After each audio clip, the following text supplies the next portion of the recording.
events leading up to our entry into the war. Well, what are the causes? Why are we Americans on the march? Is it because of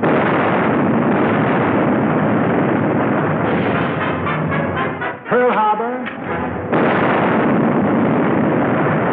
Is that why we are fighting? Or is it because of Britain?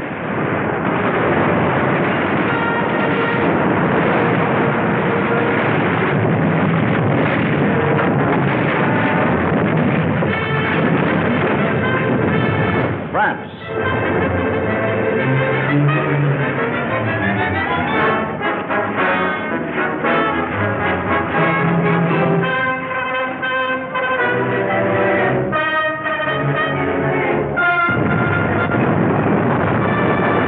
China.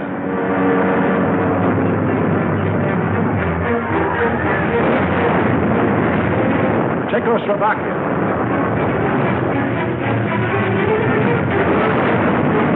Norway.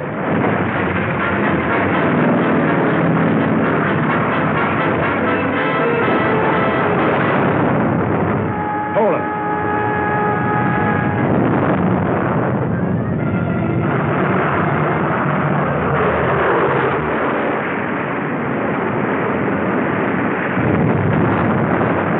Holland.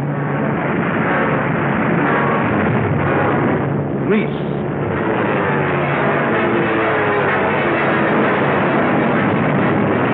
Belgium, Albania, Yugoslavia, or Russia.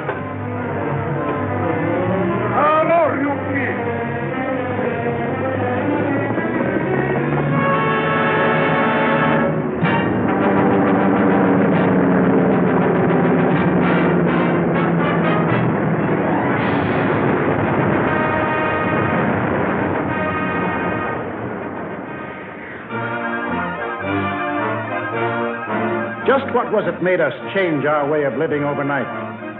What turned our resources, our machines, our whole nation into one vast arsenal, producing more and more weapons of war instead of the old materials of peace?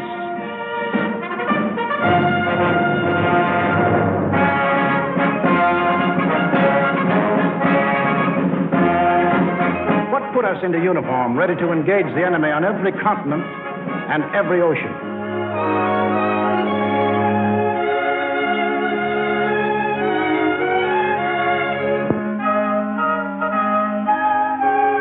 What are these two worlds of which Mr. Wallace spoke?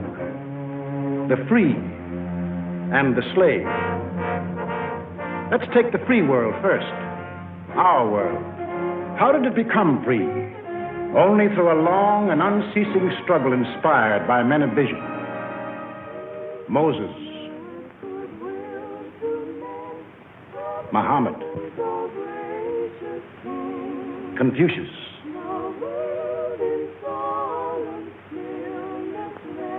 Christ. All believe that in the sight of God, all men were created equal. And from that there developed a spirit among men and nations, which is best expressed in our own Declaration of Freedom. We hold these truths to be self-evident, that all men are created equal. It is the cornerstone upon which our nation was built, and the ideal of all the great liberators.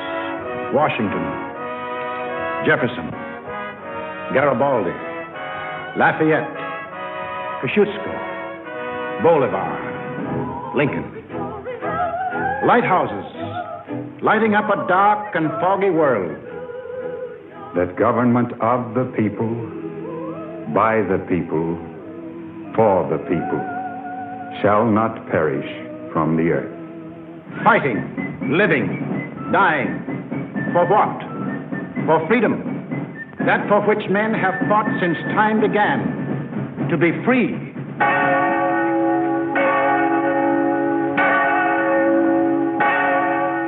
Is life so dear or peace so sweet as to be purchased at the price of chains and slavery? Forbid it, Almighty God. I know not what course others may take, but as for me, Give me liberty, or give me death. But what of this other world? Here, men insisted that progress lay in killing freedom. Here, they were putting out the lighthouses, one by one. Here, the march of history was reversing itself. In Italy, it began when an ambitious rabble-rouser set his followers marching on Rome. The country, like every other country after the last war, was torn by political unrest, hard times, unemployment.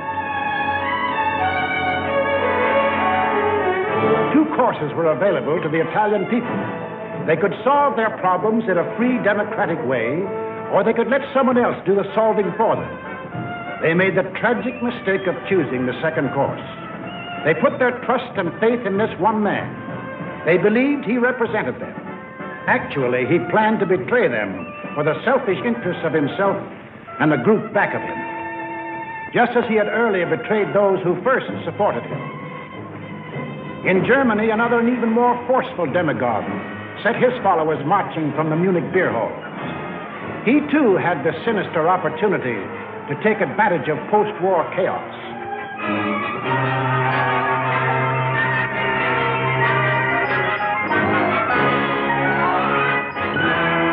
But he also had certain distinctive German characteristics to play on. To start with, the Germans have an inborn national love of regimentation and harsh discipline. He could give them that.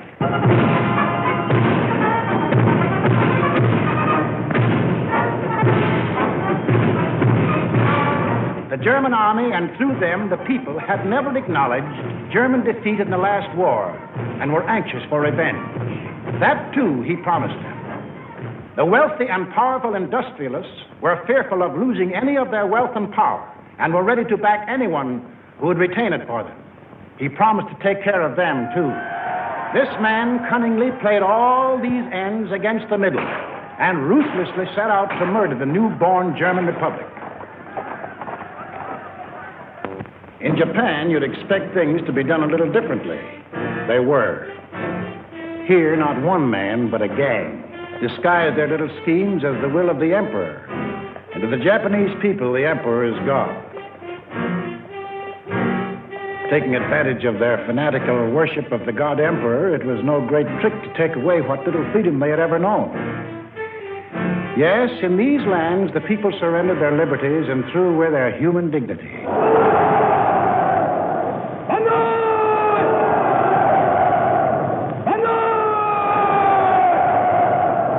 They gave up their rights as individual human beings. They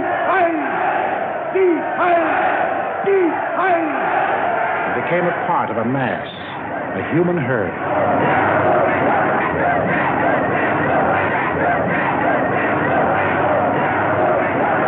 Although these countries were far apart and different in custom and in language, the same poison made them much alike. Each got a new uniform. In Italy, the new bosses wore black shirts. In Germany, the shirts were brown.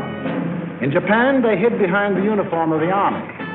But really, they belonged to a sinister secret society. Their symbol was a black dragon. The other fellows had to have a symbol, too. Germany, a swastika. In Italy, the old Roman symbol of the fascists. In Germany, they called the new order National Socialism, or Nazism. In Italy, they had a shorter word, fascism. In Japan, they had lots of names for it. The new era of enlightenment, the new order in Asia, the co-prosperity sphere. But no matter how you slice it, it was just plain old-fashioned militaristic imperialism. The Japs would get the prosperity, and the others would get the coal. They say trouble always comes in threes. Take a good close look at this trio. Remember these faces. Remember them well. If you ever meet them, don't hesitate. Der eine wahrhaftige Weltanschauungspartei sein. Und zweitens, Sie wollten, Herr... Stop thinking and follow me, cried Hitler. I will make you masters of the world. And the people answered, Heil!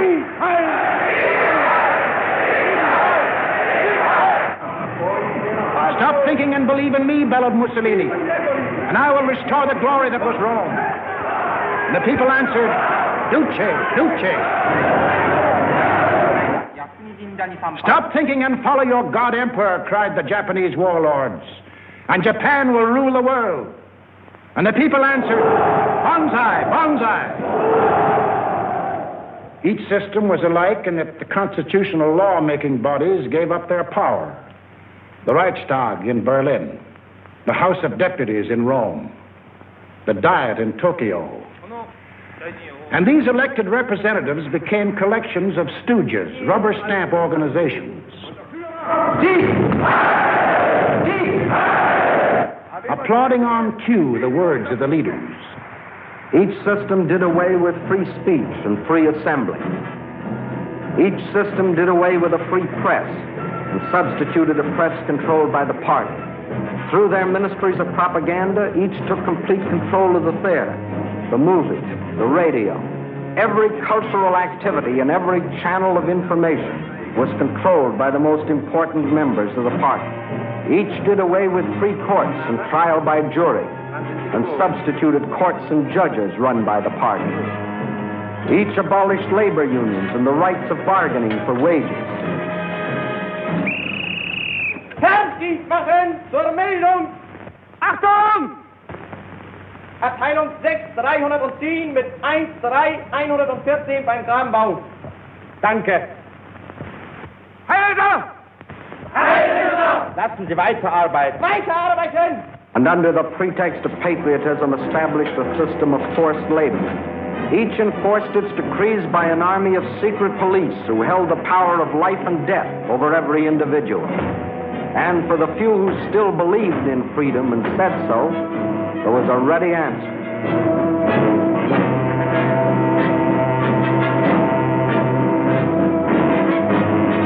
Con una mazza si può imporre silenzio ai più grandi intelletti del mondo. The greatest intellect in the world can be silenced with this. That is an exact translation of the words these black shirts cheer so lustily. Sage nur so viel. Wenn ich das Wort Kultur höre, dann greife ich schon nach meinem Revolver. Whenever I hear anyone mention the word culture, the first thing I do is reach for my gun. Yes, they had the answer. The blackjack and the gun.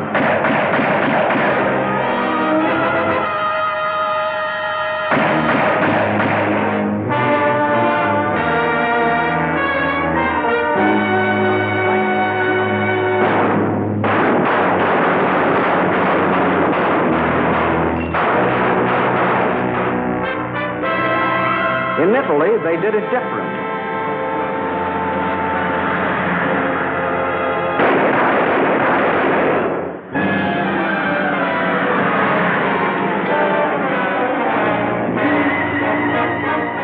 While in Japan,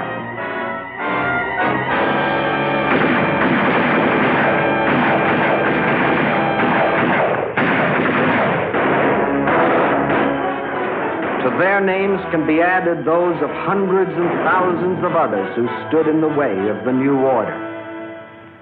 Finally, there is only one obstacle left.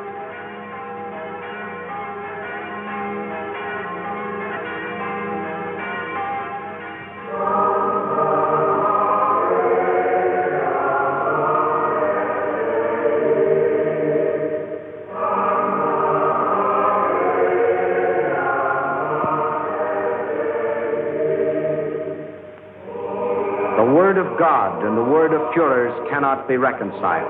Then God must go.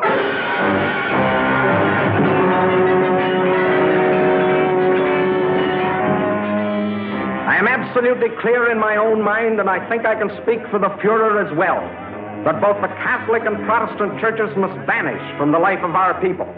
Thus spoke Dr. Alfred Rosenberg. And if you have any doubt that he spoke for his Führer, here's what happened.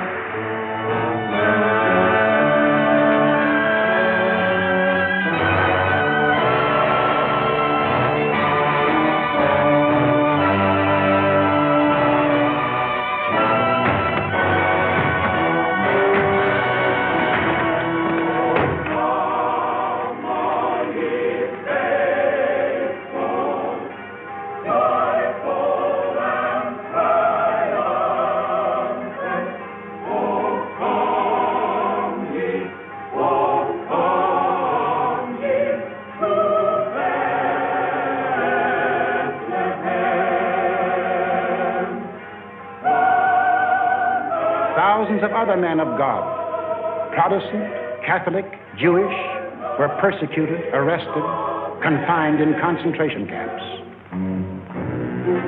Our Führer is the intermediary between his people and the throne of God. Everything the Führer utters is religion in the highest sense. It is only on one or two exceptional points that Christ and Hitler stand comparison, for Hitler is far too big a man to be compared with one so petty.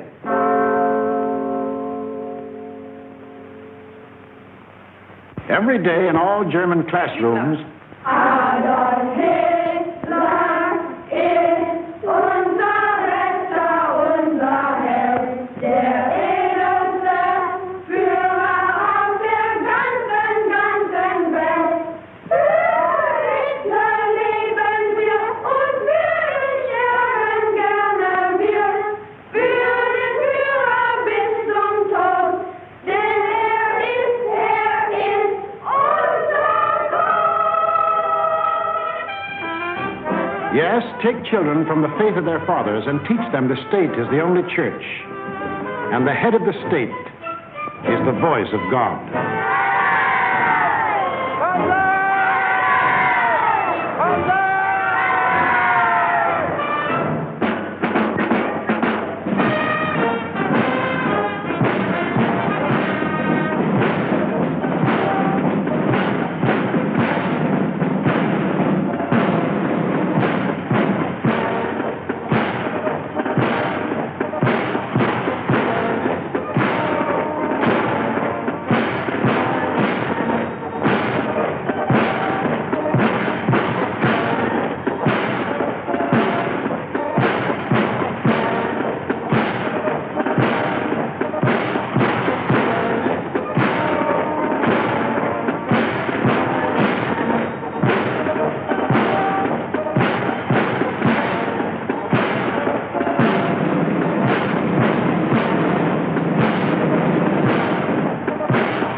That was the way of life, or better, the way of death, in that other world.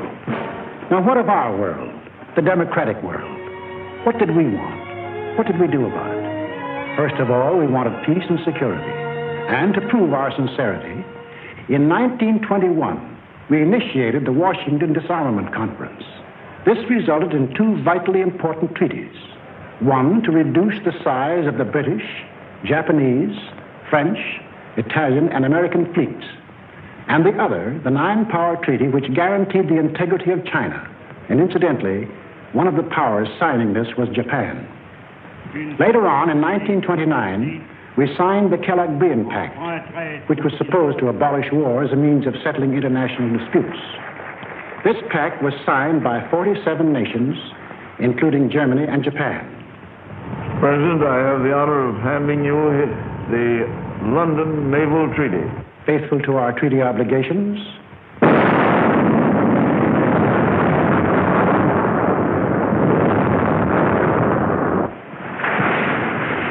we scrapped more than 60% of our naval tonnage, and our army was reduced to a standing force of 136,000 men, smaller than that maintained by the little state of Romania. We let our hopes for peace become so strong that they grew into a determination not to fight unless directly attacked. We let ourselves be influenced by those who said that we could find security through isolation. The confusion in our way of thinking is apparent in the slice of public opinion as it appeared in Pathé News in 1939.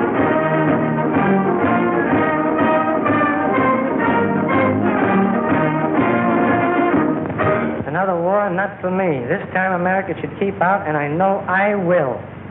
If war breaks out in Europe, I think that this country should heed the advice of its first president and avoid all foreign entanglements. I haven't the slightest idea of European affairs. In the event of war in Europe, I think we should stay out of it entirely. And all our efforts should be made to keep out of the fight. Let Europe fight our own battles. They mean nothing to us. We should mind our own business. By all means, no. Yes, fight. No. No. Yes. If my country calls, yes. No. We simply did not want to understand that our individual and national problems were, and always will be, dependent upon the problems of the whole world. And we had individual and national problems to worry about, plenty of them, just as Germany, Italy, and Japan had. But we faced them in a democratic way. We passed laws to give working men a chance to improve their lot. We established an insurance program for those without jobs. We began to give old folks protection against want and hunger. We organized the CCC to provide our young men with healthy and useful employment.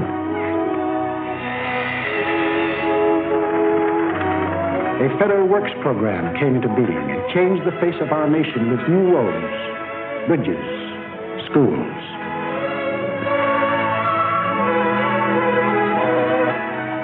We built great new dams which brought the miracle of electricity to millions of our people. These were some of our accomplishments, but there were others not so creditable. We turned our backs on the League of Nations. We passed the Tariff Act to set a higher wall of isolation around us. We encouraged lawlessness with the farce of prohibition. But in spite of these mistakes, we never had a thought of losing our free institutions. John Q. Public still ran the country. He had his choice of voting for Dewey, Wilkie, Roosevelt, or anybody else. In Germany, they had the choice of voting for Hitler, Hitler, or Hitler.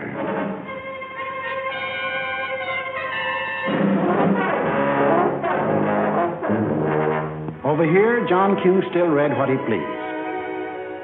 And although he heard of books being burned in other countries, he would have laughed if anyone had told him his books would ever be burned.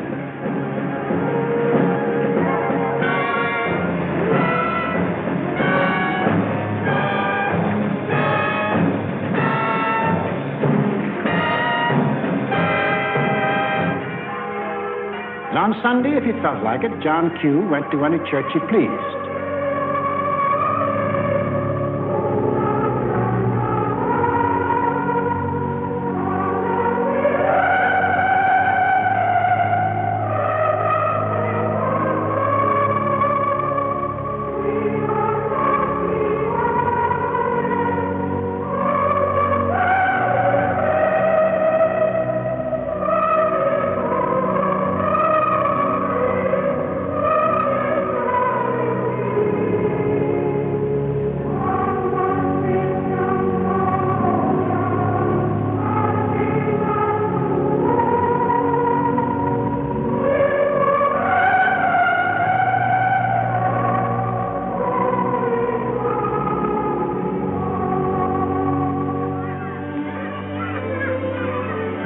Most of all, he got a kick out of seeing his kids grow up.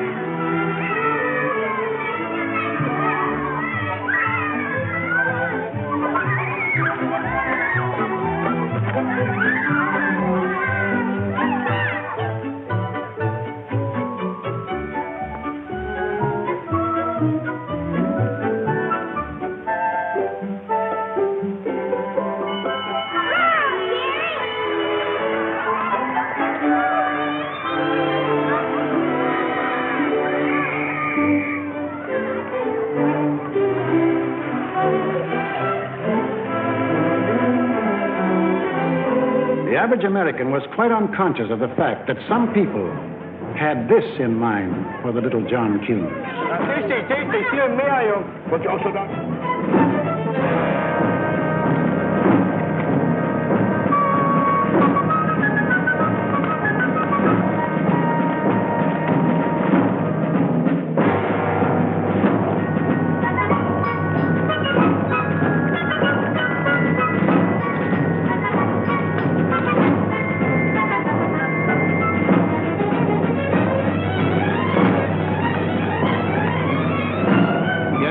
While their children were being trained to kill, John Q's kids were giving their pennies to help them have life.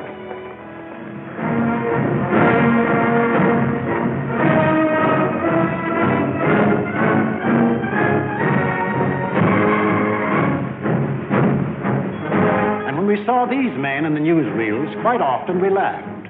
To us, they looked like characters in a musical comedy.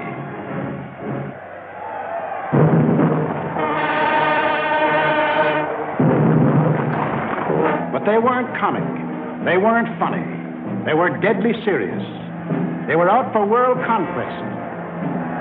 And what made it doubly serious was that there were 70 million Japanese, 45 million Italians, and 80 million Germans, all hopped up with the same idea. Deutsches Volk hilft dir selbst. Jeder soll helfen. Their leaders told them that they were supermen, Herrenvolk, the Nazis called it. The master race, destined to rule all other peoples on earth. Take a good look at these humorless men. These were to be the rulers of the ruling race. Leben! Auch ihr bürgerliches Dasein ist gesichert in diesem nationalsozialistischen Staat. Obey us blindly, and you will attain your rightful place in the world. All other people will be your slaves. That's what they promised them. That Americans, Chinese, Russian, South Americans, all free peoples would work for them and make them rich. And how they ate it up.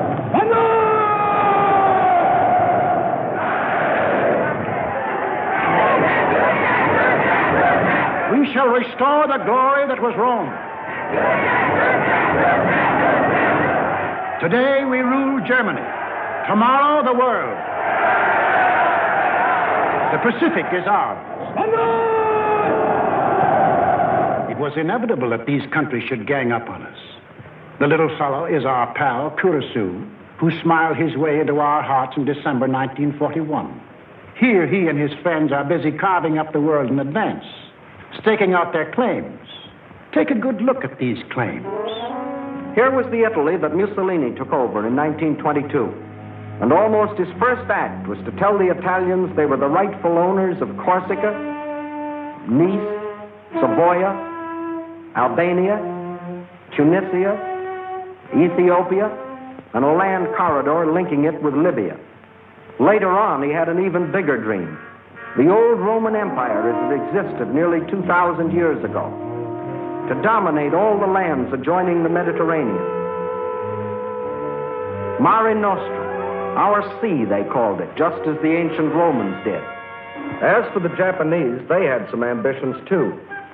By 1920, they had grabbed off Formosa, Korea, and the southern half of the island of Sakhalin. Then Baron Gishi Tanaka, the prime minister, carefully set down Japanese aims in a document called the Tanaka Memorial. It was presented to the emperor July 25th, 1927.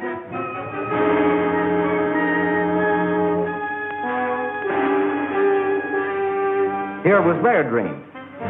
Manchuria for raw materials. China for manpower. Then a triumphant march through Indochina, Siam, Burma, India, the East Indies, and on through Australia and New Zealand. And in the north, all they claimed was that part of Russia east of Lake Baikal. That was to be the new order in Asia. Then the Japs would move eastward to crush the United States and really start their co-prosperity sphere. Now take a look at the fight the Nazis reserved for themselves.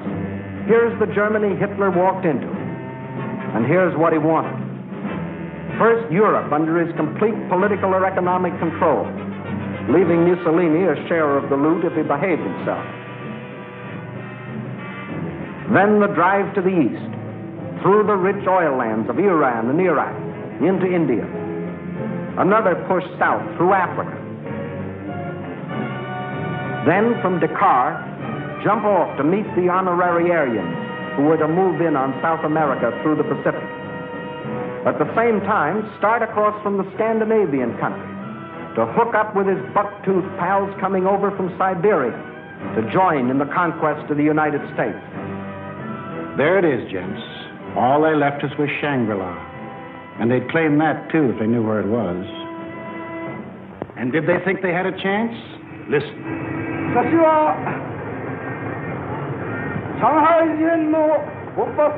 When war comes between Japan and the United States, I shall not be content merely to occupy Guam, the Philippines, Hawaii, and San Francisco. I look forward to dictating the peace to the United States in the White House at Washington. Yamamoto wrote those words on January of 1941. Yes, the conquering Jap army down Pennsylvania Avenue. That was the final goal. You will see what they did to the men and women of Nanking, Hong Kong, and Manila. Imagine the field day they'd enjoy if they'd marched through the streets of Washington. But before striking, a preliminary step was necessary. From Berlin, from Rome, from Tokyo, the campaign started. Propaganda to confuse, divide, soften up their intended victim. Put them on the defensive. Scream you're abused. Shout you're oppressed. The world's wrong. You're right. If you shriek it loud enough and often enough, they'll believe you. Above all, use their free press and their free speech to destroy them. Lebensraum, ja, Lebensraum, meine Volksgenossen. Lebensraum, they demanded. Living room. Our lands are overcrowded. But at the same time, they gave prizes to mothers who bore the most sons.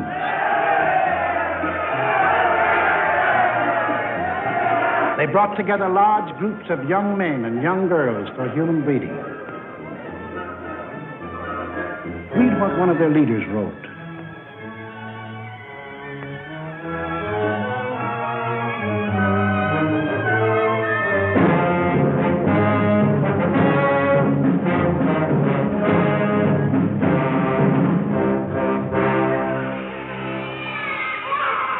Of course, the children from this assembly line belong to the state to be scientifically trained for conquest.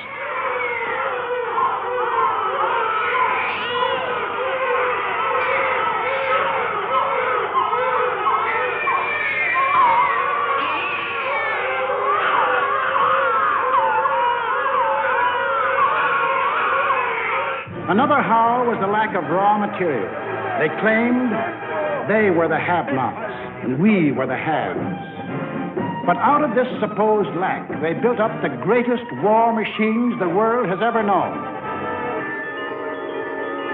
These are the published figures from the German military budget. Actually, between 1933 and 1939, Hitler's program of rearmament cost more than $80 billion. The Nazis alone assembled a striking force of 30 panzer divisions, 70 motorized divisions, 140 infantry divisions, plus the Luftwaffe, the world's largest air force. And they had no raw materials. Think of the bread, the automobiles, the good things of life that the German, Italian, Japanese leaders might have given their people if they had spent this money for peace instead of war. You know what billions we are now spending to match their military force? No. No, these arguments were all smokescreens. When war came, the democracies proved to be the have-nots, and our enemies, the haves. And when war came, where did it come?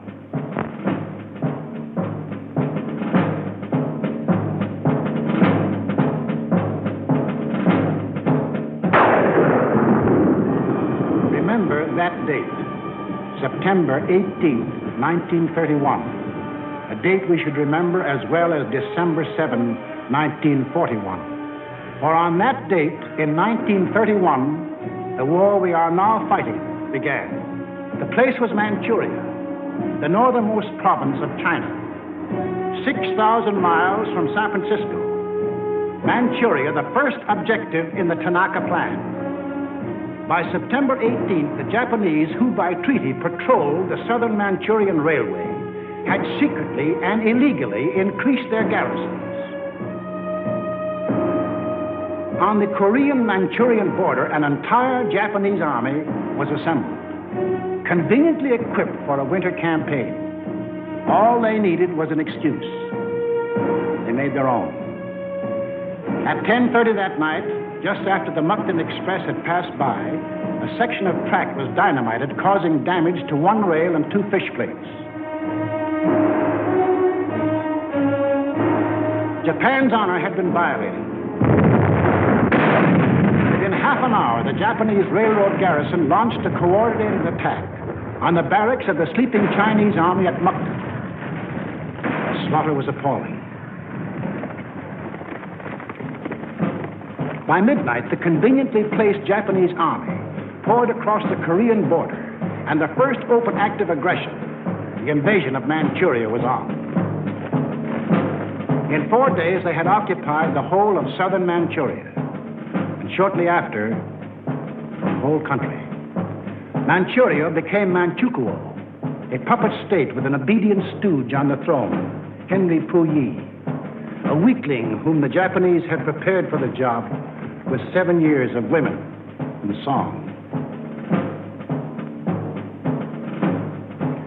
In Washington, Henry L. Stimson, then Secretary of State, now Secretary of War, sent out a blistering denunciation of the attack. The League of Nations sent a committee of 5, headed by Lord Lytton and including our own General Frank McCoy, to Manchuria to investigate. In October of 1932, the committee issued its report. We found that the Japanese occupation of this large part of China was not justified on the ground of self-defense, and that the new state which had been set up was a Japanese protectorate rather than a genuine case of Manchurian self-determination. Shortly after, the League condemned Japan as an aggressor nation. À son Excellence, Monsieur Matsuoka, délégué du Japon. I call on His Excellency, Monsieur Matsuoka, delegate of Japan.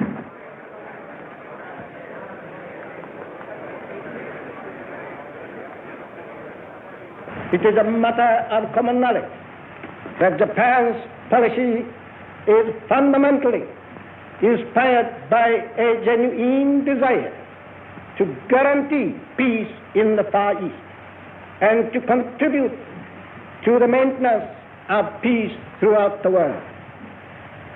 Japan, however, finds it impossible to accept the report adopted by the Assembly. In answer, the Japanese delegates, knowing there were no guns behind this condemnation, smiled, took up their briefcases, marched out of the League. More than Manchuria was dead. Collective security was dead. A green light had been given to the aggressors. We and the rest of the world knew that these aggressors should be stopped and punished, but we were unwilling to make the necessary sacrifices to back up that opinion. It was impossible to convince a farm boy in Iowa, or a driver of a London bus, or a waiter in a Paris cafe that he should go to war because of a mud hut in Manchuria.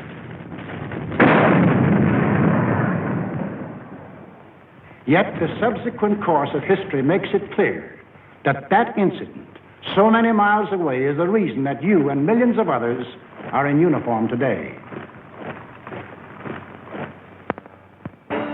Japs had Manchuria. Phase number 1 of the Tanaka Plan was completed.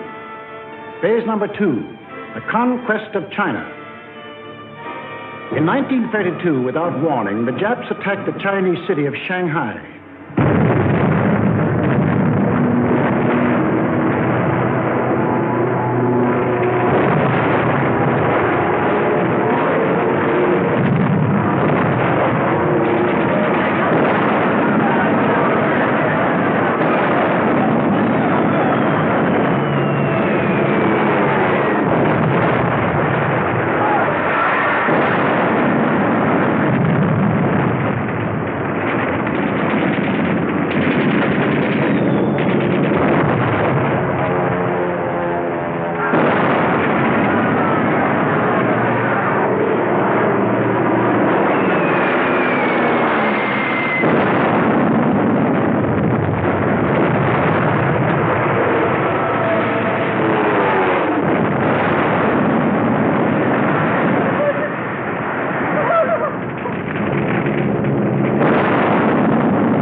Here they met such stubborn resistance that they had to pour more than 75,000 troops into the local battle before capturing the city.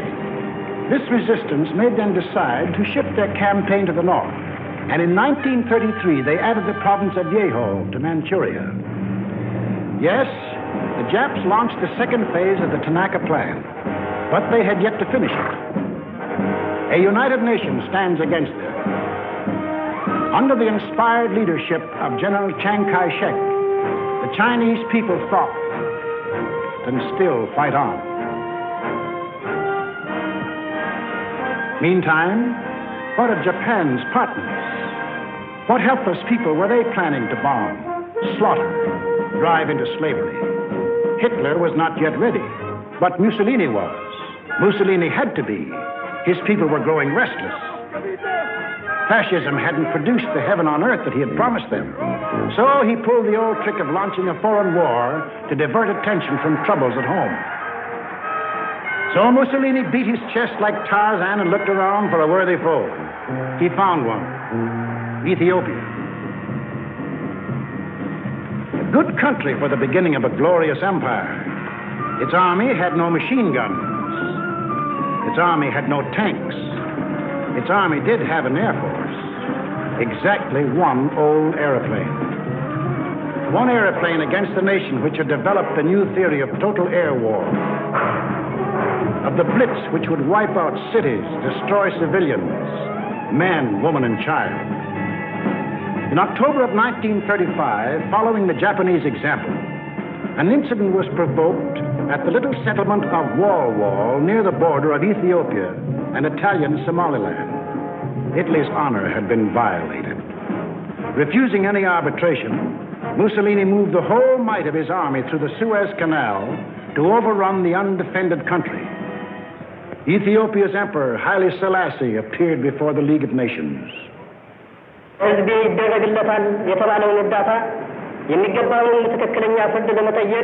I must still fight on until my tardy allies appear, and if they never come, I say to you without bitterness, the West will perish.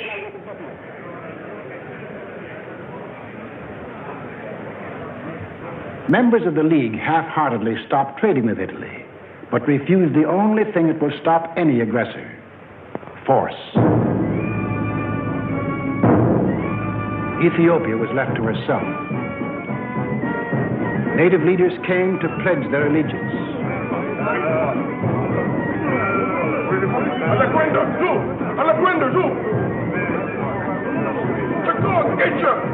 Wakamate! Wakamate! Wakamate! Wakamate! The people of Ethiopia, with their spears and bare hands, faced the guns and the tanks of the invaders, fighting desperately and gallantly to save their country from conquest.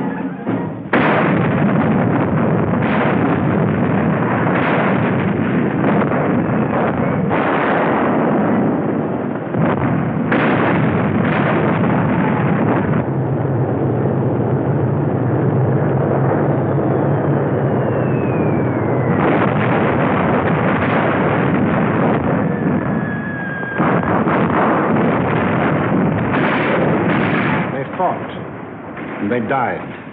But in the end, there could be but one result. Might triumphed. Italy conquered Ethiopia. Many of our elected leaders warned us of danger. Without a declaration of war and without warning or justification of any kind, civilians, including vast numbers of women and children, are being ruthlessly murdered with bombs from the air. But we were still hypnotized by the fact that two broad oceans stood between us and the rest of the world. We didn't realize that the time when months were needed to span these oceans was ended, that the steamship had cut these months to days, and that now the whole Earth's surface could be covered in the space of hours. Yes, we were a nation that wanted peace. But we hadn't yet learned that peace for us depends on peace for all.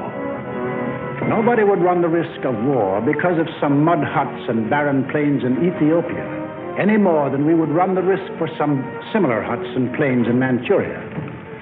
Correctly interpreting our attitude, the aggressors were all the surer that they could get what they wanted. Japan had started on her march of conquest. Italy had begun her new empire. And now the third gangster. What about him? We'll take him up on our next film and show how he joined his partners and put in his bid. For this is what we are fighting. Freedom's oldest enemy. The passion of the few to rule the many. This isn't just a war. This is a common man's life and death struggle against those who would put him back into slavery. We lose it, and we lose everything. Our homes. The jobs we want to go back to, the books we read, the very food we eat, the hopes we have for our kids, the kids themselves. They won't be ours anymore. That's what's at stake. It's us or them. The chips are down. Two worlds stand against each other. One must die, one must live. 170 years of freedom decrees our answer.